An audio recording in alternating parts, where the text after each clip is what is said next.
사람이 나이가 들수록 지켜야 할 가장 큰 재산은 집도, 땅도, 금도 아니다. 바로 입에서 나오는 말이다. 말은 텃밭의 씨앗과 같아서 무엇을 심느냐에 따라 꽃이 피기도 하고 잡초만 무성하기도 한다. 한마디가 평생 쌓아온 인연을 단숨에 무너뜨리기도 하고 또 한마디가 평생의 의리를 지켜주기도 한다. 나는 살아오며 수많은 사람들을 보았다. 돈을 잃고도 다시 일어선 이들은 많았다. 하지만 입에서 잘못 흘러나온 말로 관계를 잃은 이들은 다시 회복하지 못했다. 돈은 모을 수 있어도 무너진 신뢰는 다시 세우기 어렵기 때문이다. 정약용은 이렇게 말했다. 말은 겨울의 불씨와 같아 잘 다루면 따뜻함이 되고 잘못 놓으면 집을 태운다.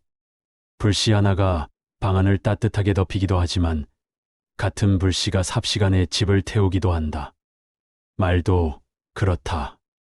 한마디가 삶을 밝히는 등불이 되기도 하고 한마디가 관계를 태워버리는 불길이 되기도 한다.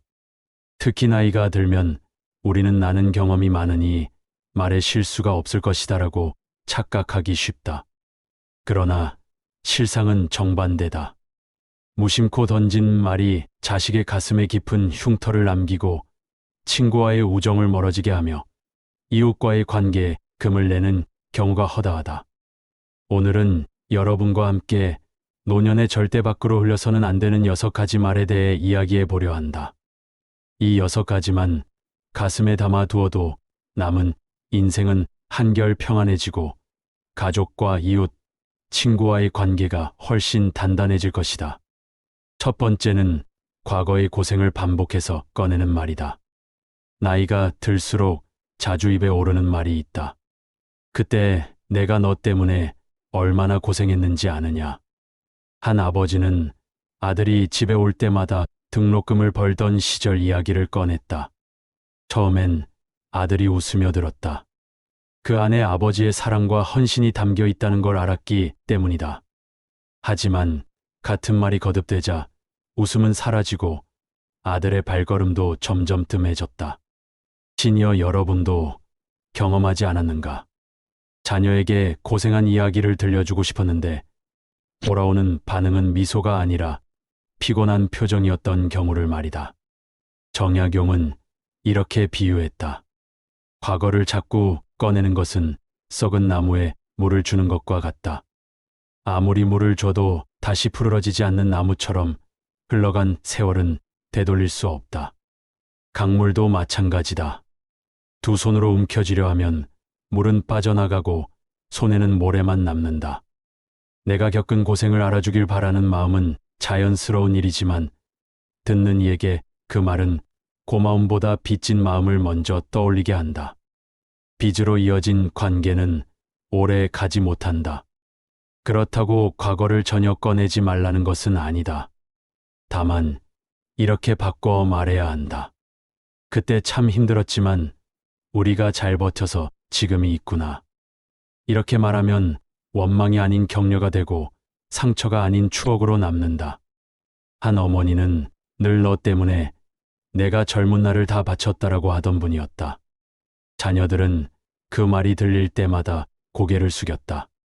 그런데 어느 날 어머니가 방식을 바꿔 이렇게 말씀하셨다. 내가 있어서 내가 젊은 날을 더 단단하게 살 수 있었다. 그 한마디에 자녀들의 눈이 젖었다. 같은 과거를 꺼내도 표현에 따라 전혀 다른 결과를 낳는다. 여러분, 과거는 다투기 위해 꺼내는 것이 아니다. 미소로 마무리 짓기 위해 꺼내야 한다. 그렇게 말하는 이는 늙어도 관계가 시들지 않고 언제나 사람을 불러 모으는 향기를 풍긴다. 또한 과거 이야기가 관계를 무겁게 한다면 또 다른 독은 남의 집 이야기를 입에 올리는 것이다. 여러분도 동네 모임이나 경로당에서 이런 경험이 있지 않은가? 김 씨 아들은 아직 장가도 안 갔대. 박집 며느리는 성격이 좀 그렇다더라. 별 뜻 없이 던진 말인데도 그 말이 당사자의 귀에 들어가면 마음은 바위처럼 무겁게 내려앉는다. 한 마을에 늘 말이 많아 분위기를 밝히던 어르신이 있었다. 처음엔 유쾌하고 재미있었지만 어느 날 모임에서 무심코 누군가의 집안 이야기를 꺼냈다. 순간 그 자리에 있던 이의 얼굴빛이 변했다. 겉으로는 웃고 있었지만 집에 돌아가는 발걸음은 무거웠다. 그날 이후 그분을 향한 시선은 조금씩 달라졌다. 정약용은 이런 상황을 두고 이렇게 말했다. 남의 집 이야기는 불에 기름을 붓는 것과 같다. 작은 불씨라도 잘못 건드리면 삽시간에 큰 불로 번진다.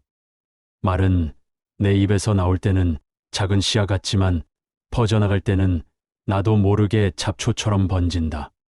특히 나이가 들어하는 말은 경험에서 나온 말이라는 무게가 실려 상대방이 더 크게 받아들인다. 내가 그냥 농담 삼아 한 말인데라고 해도 듣는 이는 농담으로 듣지 못한다. 시니어의 말은 젊은이에게는 충고로, 이웃에게는 판단으로, 때로는 소문으로 번지기 때문이다. 한 어르신이 이런 지혜를 실천했다. 마을 모임에서 누군가 다른 집 이야기를 꺼내려 하자 그는 슬쩍 화제를 돌렸다. 요즘 건강은 어떠세요? 날씨가 많이 쌀쌀해졌는데 무릎은 괜찮으세요? 그 한마디에 대화의 방향이 바뀌었다. 그 자리에 있던 모두가 편안해졌다. 이것이 바로 말의 울타리를 세우는 방법이다. 정약용은 말했다. 말은 마음의 창이다. 그 창을 열면 햇살이 들어오게 하라. 남의 사생활을 드러내는 말은 창문을 열고 먼지를 날리는 것과 같지만 안부와 축복을 전하는 말은 햇살을 들이는 창문과 같다. 여러분, 나이가 들수록 대화는 점점 짧아지고 그 짧은 대화가 관계의 무게를 좌우한다. 가벼운 농담처럼 던진 말이 누군가에게는 평생의 흉터가 될 수 있다. 반대로 건강하시죠? 좋은 소식 있으면 함께 나눠요. 이런 말들은 마음을 풀어주고 다시 만나고 싶은 관계를 만든다. 말은 결국 향기와 같다. 입에서 나오는 말이 꽃의 향기처럼 은은하면 사람들은 자연스레 내 곁에 머문다. 하지만 뗄나무 연기처럼 자극적이고 매캐하면 모두가 코를 막고 멀리 떠나간다. 어떤 향기를 풍길지는 내 입술에 달려 있다. 또한 남의 집 이야기가 관계를 무너뜨린다면 더 큰 위험은 자녀의 부부 문제에 부모가 끼어드는 말이다. 많은 부모가 자식이 전화를 걸어와 배우자 이야기를 꺼낼 때 마음이 먼저 불타오른다. 그 사람이 잘해야지. 내가 왜 힘들어야 하니? 처음엔 그 말이 딸이나 아들에게 위로가 된다. 그래도 우리 부모님은 내 편이구나. 이런 안도감을 잠시 느낀다. 하지만 시간이 지나면 그 말은 도리어 두 사람 사이의 틈새를 더 깊게 벌리는 쐐기가 된다. 남편에 대한 불만, 아내에 대한 원망은 사라지지 않고 오히려 내가 옳다는 확신으로 굳어진다. 매듭을 풀기 위해 부모가 개입했는데 결과는 매듭이 더 단단히 조여버린 꼴이 되는 것이다. 정약용은 이렇게 경계했다. 두 사람의 다툼에 셋이 끼면 매듭은 풀리지 않고 더 조인다. 부부 문제는 두 사람만이 풀 수 있는 매듭이다. 아무리 부모의 사랑이 크더라도 그 사랑이 편들기로 변하면 관계는 결국 끊어진다. 여러분, 혹시 이런 경험이 있지 않은가? 딸이 전화로 하소연할 때 내가 더 참아라는 말 대신 내가 잘못한 건 아니다라는 말로 편을 들어준 적. 순간은 위로가 되지만 그 말이 반복되면 부부는 서로 얼굴을 보며 대화하기보다 부모에게만 의지하게 된다. 그 결과 부부의 거리는 멀어지고 부모와 자녀 사이에도 오히려 벽이 생긴다. 이럴 때 가장 지혜로운 답은 단순하다. 그래, 힘들었구나. 감정을 받아주되 옳고 그름을 재단하지 않는다. 해결책을 제시하지 않고 부부가 스스로 대화하고 문제를 풀 힘을 되찾게 기다려주는 것이다. 정약용은 또 말했다. 한쪽 말만 듣고 재단하는 것은 외눈으로 세상을 보는 것과 같다. 세상 모든 다툼에는 보이지 않는 사정이 있고 말하지 않은 사연이 있다. 한쪽의 이야기만 듣고 판단하는 순간 진실은 왜곡된다. 한 어머니의 이야기를 들어보자. 딸이 남편에 대한 불만을 토로할 때마다 처음엔 같이 분노했지만 시간이 흐르며 깨달았다. 내가 편을 들어줄수록 딸은 남편을 용서하지 못한다. 그래서 어느 날부터는 단지 너도 많이 힘들었구나라고만 말했다. 놀랍게도 딸은 점차 스스로 남편과 대화하기 시작했고 부부 관계는 서서히 회복됐다. 부모가 직접 나선 것이 아니라 기다려준 지혜가 관계를 지킨 것이다. 여러분, 자녀의 부부 문제는 깊은 강과 같다. 겉으로 보기엔 잔잔해 보여도 안에는 보이지 않는 소용돌이가 있다. 거기에 발을 들이면 스스로도 휘말리게 된다. 그러니 건너려 하지 말고 강이 스스로 흐르게 두어야 한다. 또한 부부 문제에 끼어드는 말이 매듭을 더 조이듯 또 하나 노년의 관계를 무너뜨리는 말이 있습니다. 바로 재산 이야기를 함부로 꺼내는 말입니다. 많은 부모가 이렇게 생각합니다. 내가 살아있을 때 미리 정리해 두면 자식들이 다투지 않겠지. 그래서 어느 날 가족이 모인 자리에서 선언합니다. 이 땅은 큰아들, 저 집은 작은아들 몫이다. 그 순간 방 안의 공기는 눈에 보이지 않게 바뀝니다. 큰아들의 눈빛에는 잠깐의 우쭐함이, 작은아들의 표정에는 말없는 서운함이 스칩니다. 아무도 말하지 않았지만 그날 이후 두 형제의 대화 속에는 알 수 없는 경계심이 흐르게 됩니다. 평화를 위한 부모의 의도가 오히려 마음의 금을 만드는 결과가 되어 버린 것입니다. 정약용은 이렇게 경계했다. 탐심이 스며든 물은 아무리 나누어도 목을 추이지 못한다. 돈이나 땅을 나누는 순간 마음속 깊은 곳에서 숨어있던 비교심과 욕심이 고개를 든다는 뜻입니다. 사람은 많고 적음 때문에 갈라지는 것이 아니라 왜 나는 적게 받았나라는 생각 때문에 멀어지는 법입니다. 여러분도 한 번쯤 보지 않았는가? 평생 사이좋던 형제가 부모의 유산 문제로 평생 등을 돌리는 모습. 결국 남는 것은 땅도 돈도 아니고 씻을 수 없는 원망뿐이다. 정약용은 또 이렇게 말했다. 재물은 흩어져도 다시 모을 수 있지만 흩어진 마음은 다시 모이기 어렵다. 즉, 돈은 잃어도 다시 벌 수 있지만 관계는 한번 금이 가면 메우기 힘들다는 뜻이다. 그래서 지혜로운 부모는 공개된 자리에서 분배 이야기를 꺼내지 않는다. 대신 각 자녀와 조용히 만나 사정을 설명하고 이유를 차분히 이야기한다. 그리고 늘 이렇게 강조한다. 재산은 물질이고 형제는 인연이다. 물질은 잃어도 다시 모을 수 있지만 인연은 잃으면 다시 얻을 수 없다. 한 어르신의 이야기를 들어보자. 그는 미리 재산을 정리해 두고 싶었지만 자식들에게 한마디 했다. 내가 살아있는 동안은 내 재산은 내 것, 내가 떠만 뒤엔 너희들이 화목하게 상의해서 나누어라. 그 말은 아이들에게 큰 울림이 되었다. 돈보다 부모의 믿음을 먼저 남겨주었기 때문이다.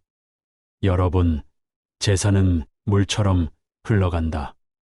그러나 흘러간 물을 다시 모을 수는 있어도 마음이 흩어지면 그 물은 사막의 모래처럼 스며들 뿐이다. 돈을 남기는 것보다 더 큰 유산은 화목과 신뢰라는 사실을 잊지 말아야 한다.